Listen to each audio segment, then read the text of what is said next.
Welcome back to Footballology, and welcome back for another episode of Young Talent versus Hall of Famer. Now, we already have a quarterback, we have a running back, we have a linebacker. I think it's time for us to get us receivers.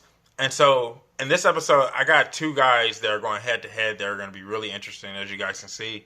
And I want to know what you guys think in the comment section below. Who would you select between DeAndre Hopkins? Or would you even select Chris Carter? So I'm just curious who you guys would pick between those two guys. Let me know what you think in the comment section below. And stay tuned to the video to see who I pick. So first we have Chris Carter.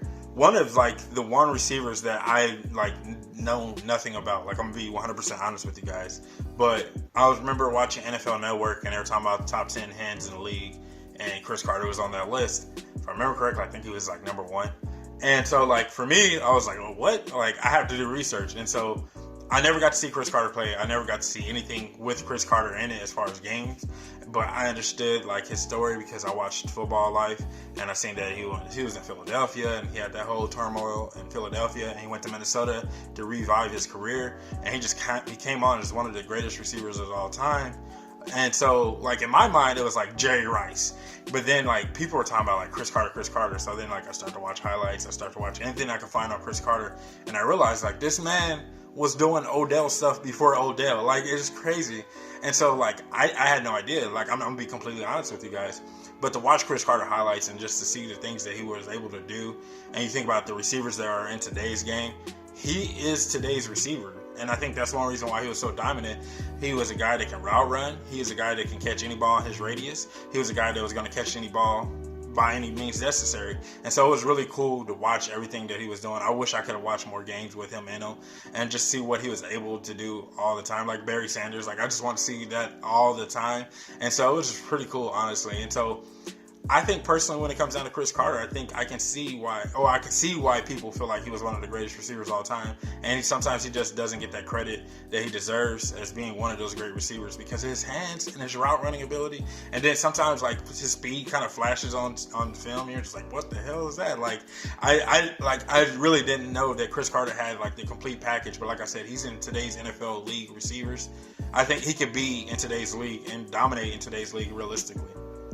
Now we have DeAndre Hopkins. Now when it comes down to DeAndre Hopkins, I feel like he's the best receiver in today's league, mainly because he's done it with multiple quarterbacks, whereas Antonio Brown and even Odell Beckham have always had that one quarterback throughout their whole career. This year is going to be the year that they kind of put themselves in that same category with different quarterbacks, and can they be that same receiver? Now with D-Hop, he's consistently evolved his game year in and year out, regardless of who his quarterback was, and that's really hard for a receiver to do, especially a young receiver, being the guy that doesn't have the ability to know his relation or have that relationship with his quarterback on a consistent basis, to know where the ball is going to be delivered, and just all those things that really go into being the right wide receiver or being that comfortable with the relationship with the quarterback. D-Hop hasn't had those things throughout his career, but he's consistently put up numbers and he's consistently just gotten better.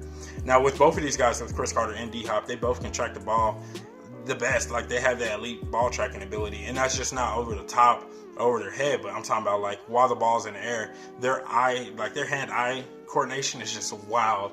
And so it's really hard for me to pick between these two guys. So I have to pick one of these receivers, and I'm gonna go with Chris Carter, mainly because what I've seen. Like I said, he was the Odell before the Odell. He was one-handed stuff before Odell, before D-Hop, before anybody. He was the one that was tracking balls. He's even gone out as far as helping D-Hop on his coaching, and you see him help some wide receivers with their coaching as far as their hand tracking. I think there was one special on ESPN. He was showing D-Hop how to actually web his fingers out and stretch his fingers out so his fingers would be more flexible. And you can see that actually helped D-Hop. So realistically, Chris Carter's the OG. He's the original gangster as far as being the ball tracker. He's the original gangster of the one-hand catch. He is the OG of when it comes down to it.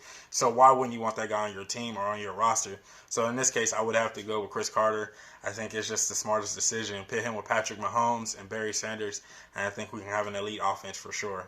But hey, if you guys are not a footballologist yet, go and subscribe to the YouTube channel today. And let me know who you pick between D-Hop and Chris Carter. I feel a lot of people are going to go with Chris Carter because, like I said, he's the OG, he's the original.